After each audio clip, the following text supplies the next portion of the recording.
All right, this is part 7 of the Road to 9th Edition, Astra Militarum. So we're going to quickly skim over the Psychana discipline. There's not really going to be much there. So we're just going to drop the Terrifying Visions warp charge cost to 6. It's honestly not a great power. Potentially I even think 6 might be too much, maybe even a 5. Just because typically any powers that decrease enemy leadership or any abilities that decrease enemy leadership just aren't great in general. So, it might get you maybe a couple of extra, chances to, get an enemy to flee after a leadership check, potentially, but that's honestly really about it. All right, moving on to headquarters, which has been the much more exciting part of that this video. I guess it's more of like a podcast than a video, really. So we'll start off. We're going. We have the Psychers first. Aradaya Medallion, or Madalena. I'm terrible at pronunciation. It's not my thing. The Astra Telepathica unit that comes with, I believe it's either Rogue Trader or Blackstone Fortress. I can't remember off the top of my head now. But anyway, we're going to give her a bit of a buff. She's going to go up to 55 points. So up there, probably wondering why she's going up by 10 points. So basically we're going to change the Psychana disciplines that she knows. So she will know the Smite and Psychic Augment powers, as well as you're able to choose one psychic power from the Psychana discipline. So essentially she gets to know an extra power than she currently does. That just puts her in line for Primaria Psyker. We're also going to drop her Psychic Augment warp charge cost to 7. That actually puts it in line with Fortune. And we're also going to give her a Refractor Field. So she actually gets an invul save. The reason we do that is because back in 5th edition, when Primaria Psykers were first released, they did have a Refractor Field. It just seems a little silly that they just removed that for some reason. Then we move on to Primaria Psykers. So similar thing again. We're not going to actually increase their points. They're going to remain at 50 points. So we're going to give them a Refractor Field. Then they're just going to be allowed to take a bolt pistol for 2 points or a plasma pistol for 5 points. So that's literally all we're going to change there. Otherwise, they're pretty much fine. So basically, all we're doing is we're making them a little bit more durable and a little bit more fighty compared to taking, say, 2 Ostropaths for 15 points more. Moving on from there, Commissar Yarrick. So we're going to drop his points fairly drastically. We're going to drop him to 90 points. We're going to increase his attack characteristic to 4, so make him a bit more useful with that Power Claw. We're unfortunately going to nerf Heroes of Hades Hide to Astra Militarum Infantry and Cavalry, just because Games Workshop does seem to want to go in the route of no longer giving vehicles those kind of buffs. Basically he's only going to be upping the close combat ability for infantry and cavalry. His summary execution, so this is going to apply to all commissars.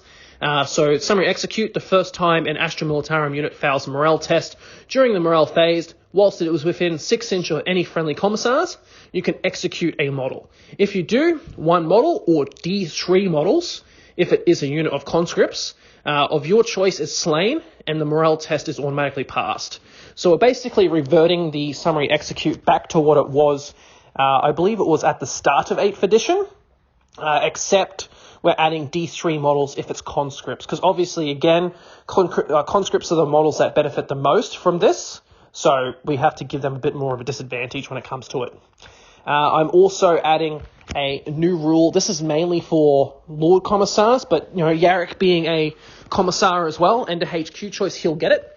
So it's called I Am Assuming Command. It's going to be fairly lore-friendly, not always going to see it, but basically the first time your Warlord is slain, provided they are an Astra Militarum character, this model can now be nominated as your Warlord.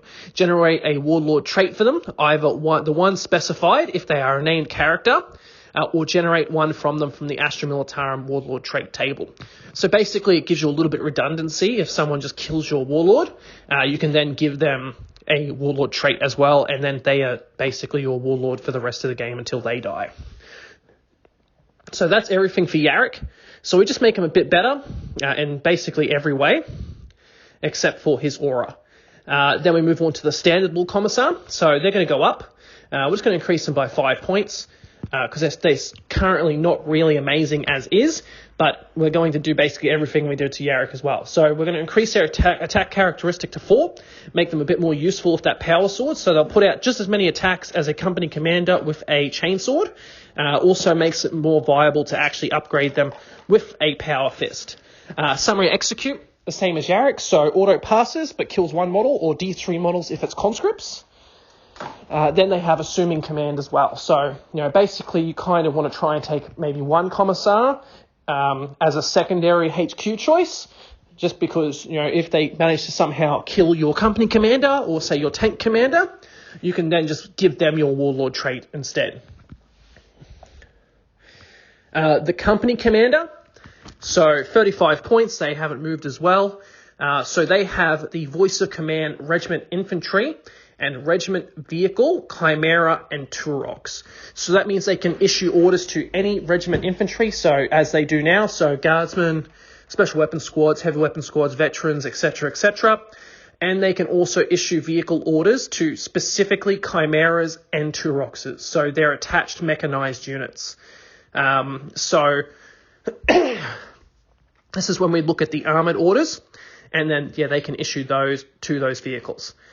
Just means that it just represents the close cooperation between mechanized units and their infantry. So say, for example, you had a mechanized regiment. It makes sense that the commanders of that mechanized regiment would be able to order the vehicles to do stuff as well.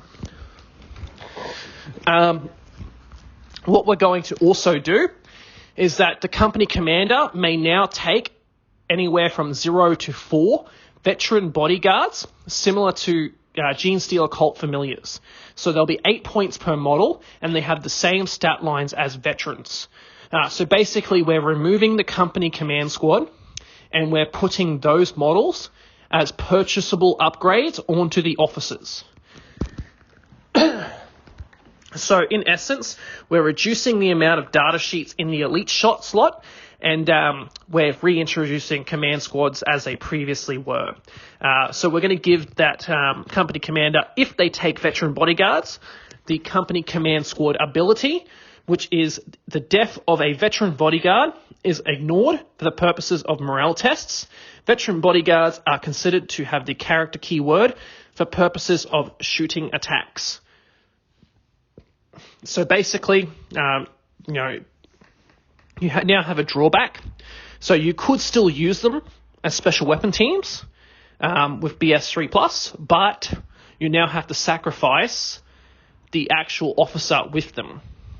And then they also have a premium cost for getting that character keyword. So rather than being, say, 6.5 or 6 points a model, they're now 8 points a model. So you're paying a premium for those extra up to 4 guys. So basically, they're going to have the same options as company command squads as they do now. So any veteran can swap their las gun with a shotgun or a las pistol and chainsword for free. One veteran may take a Voxcaster for 5 points. One other veteran may take a Regimental Standard for 5 points. One other veteran may take a Medipack for 5 points. 2 other veterans may form a veteran heavy weapons team, which must take an item from the heavy weapons list. And any other veteran may replace their las gun with an item from the special weapons list. So basically, those haven't really changed, except for, of course, we're removing the heavy flamer, as that's now being taken as a heavy weapon team. Then we move on to Colonel Ironhand Strachan. So nothing really is going to change for him. He's still 80 points. He's still Catechin. But we are also adding in the may take 0 to 4 bodyguards, similar to Gene Stealer Cult Familiars, because he is a company commander. Well, actually, he's a colonel, so that means he's a regimental commander rather than a company one. So he definitely should be able to take his own command squad. And then he's going to have his own specific rule of when wounding this unit, you always use Strachan's toughness, because his toughness is more than the bodyguards. So you just use his toughness instead.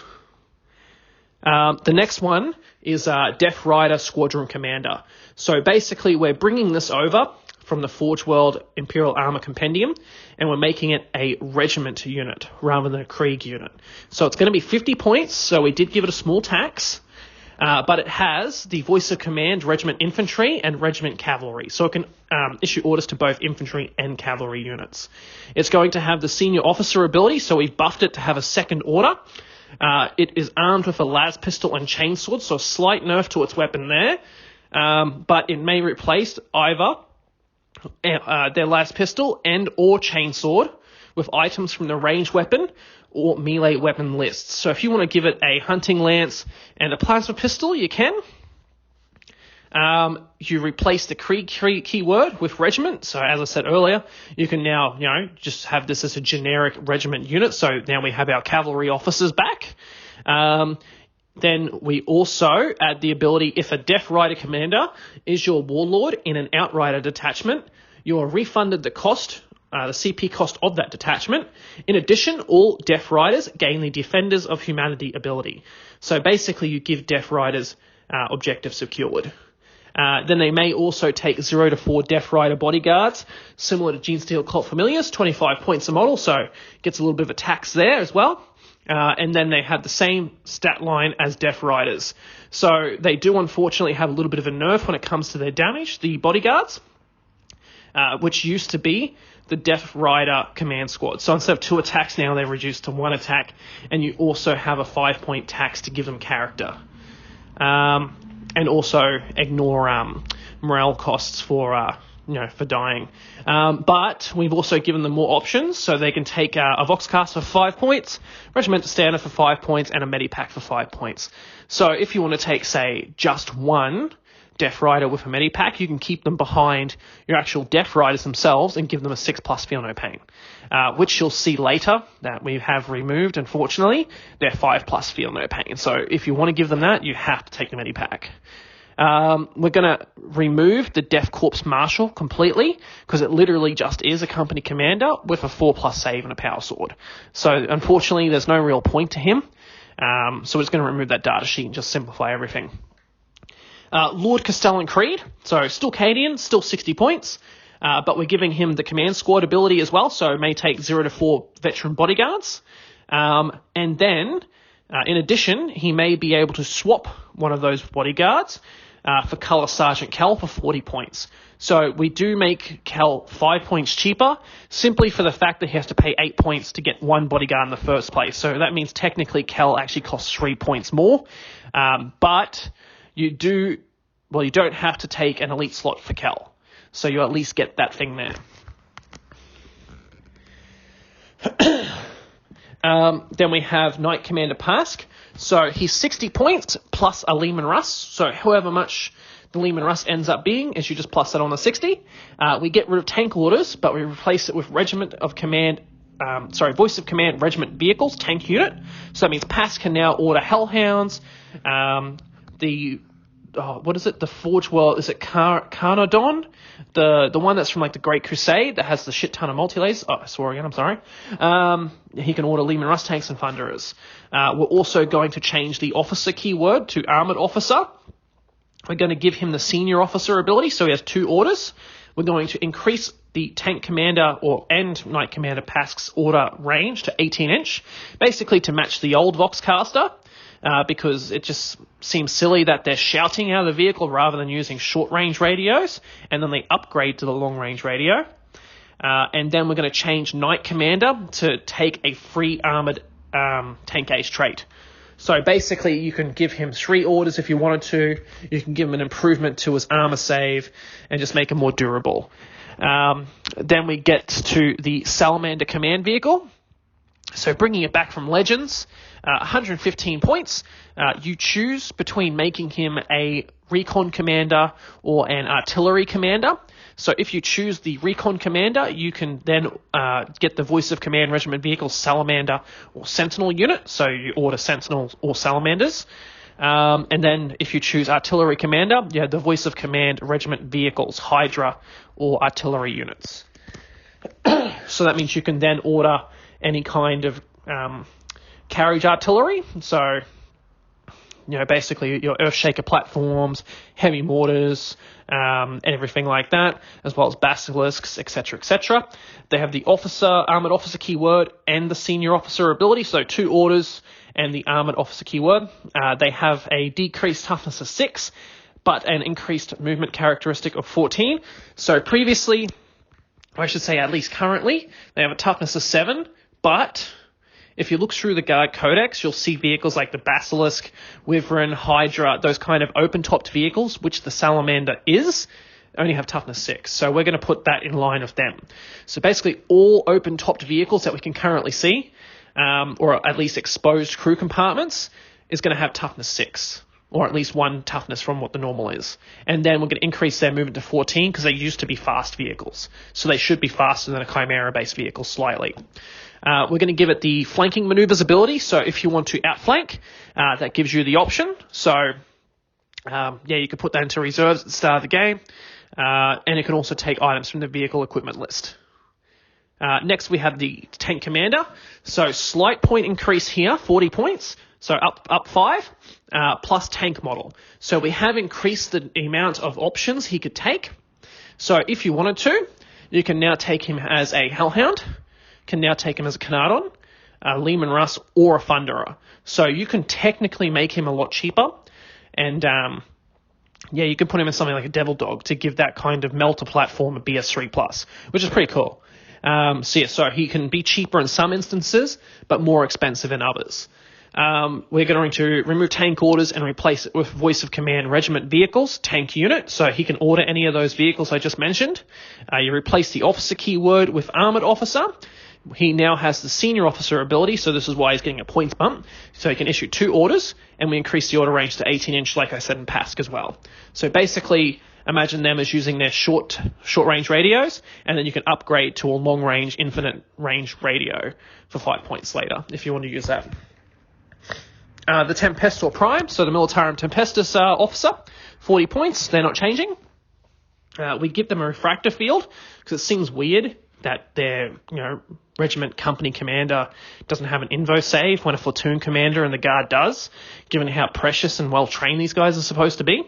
We're giving them smoke grenades, so that links back to the stratagem earlier, so they can pay a CP and toss a smoke grenade to get -1 to the enemy. They can replace their hotshot las pistol or chainsword with a Tempest command rod, so rather than for some reason not having a gun, they can replace their sword for the command rod for 5 points. They have the voice of command, regiment infantry, and regiment vehicle Turox Prime, so they can then now order the Turox Primes they're attached to. And then they may take a 0 to 4 Scion bodyguards, again similar to Genestealer Cult Familiar's 10 points per model. So basically we've just consolidated the Tempestus, Militarum Tempestus command squad into the Tempestor Prime, just like we're doing with the other ones. So again, they have the same ability, so the death of a Scion bodyguard is ignored for the purposes of morale tests. Scion bodyguards considered to have the character keyword for purposes of shooting attacks.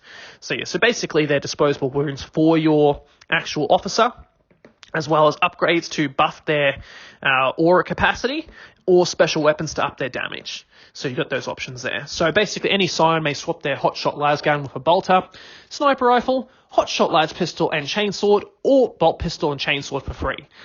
One Scion may take a Voxcast for 5 points. One other Scion may take a regimental stand for 5 points. One other Scion may take a med pack for 5 points. Any other Scion may replace their hotshot las gun with an item from the special weapons list. And that's it for HQ. So again, let me know what you think about that one. If I'm doing it right, if you have any complaints. The link for the document will be in the description below. So I appreciate as much criticism as possible so I can rework anything. So really it's just like a fun thing I did in my spare time, but I think it's pretty cool. Thanks.